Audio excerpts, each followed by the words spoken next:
আজকের আমি রান্না করব চিকেন কিমা কষা। চিকেন কিমা আমি কিমাটা করে নিয়েছি। কিমাটা করে নিলে বেশি কুচো কুচো করে দেয়, তার থেকে একটু বড় চিকেনের বোনলেস চিকেন। এটা আমি 250 মতো চিকেন এটা কেটে নিয়েছি।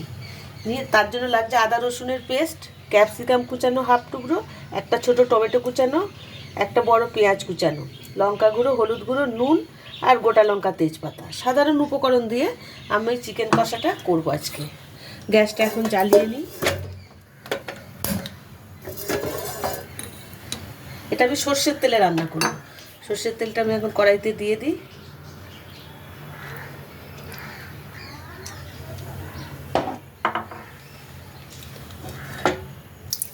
এখন একটা তেজপাতা দিলাম, একটা গোটা লঙ্কা দিলাম।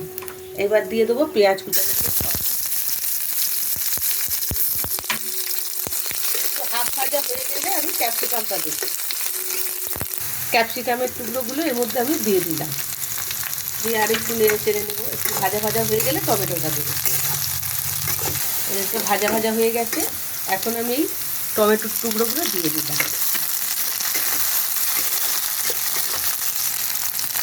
দেবো ওই আদা রসুনের পেস্টটা, সবটাই দিয়ে দিই। এটা 2 চামচের মতো আছে। আর দেবো নুন 1 চামচ, হলুদ গুঁড়ো 1 চামচ, লঙ্কা গুঁড়ো 1 চামচ আর হাফ চামচ, 1.5 চামচ দিলাম। হলুদ গুঁড়ো আরও একটু লাগবে মনে হচ্ছে। আমি কিন্তু চিকেনটা কিছু মাখিয়ে রাখিনি, কিছু কেটে রেখেছি। মশলাটা একটু কষিয়ে নিয়ে চিকেনটা আমি এর মধ্যে তুলে দেবো। এখন আমি চিকেনের টুকরোগুলো সব এর মধ্যে দিয়ে দিলাম। একটু ভালো করে নাড়িয়ে চাড়িয়ে আমি এখন ঢেকে দেবো। 2-4 মিনিট ঢেকে রাখবো। চিকেন একদম তাড়াতাড়ি সিদ্ধ হয়ে যায়, তারপরে বোনলেস চিকেন। আমি এখন গ্যাসটা কমিয়ে 2-3 মিনিট ঢেকে রাখবো।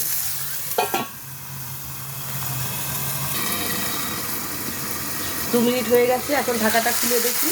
হ্যাঁ, দেখুন একদম চারিদিক থেকে মশলা তেল ছেড়ে দিয়েছে।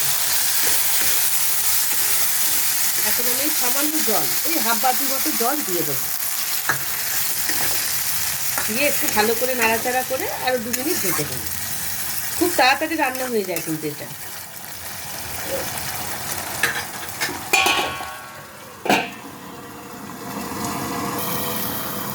দু 3 মিনিট হয়ে গেছে, ঢাকাটা খুলে দেখি। একদম রেডি হয়ে গেছে কিমা কষা। হ্যাঁ, এখন আমি গ্যাসটা বন্ধ করে এটা আমি নামিয়ে নেব।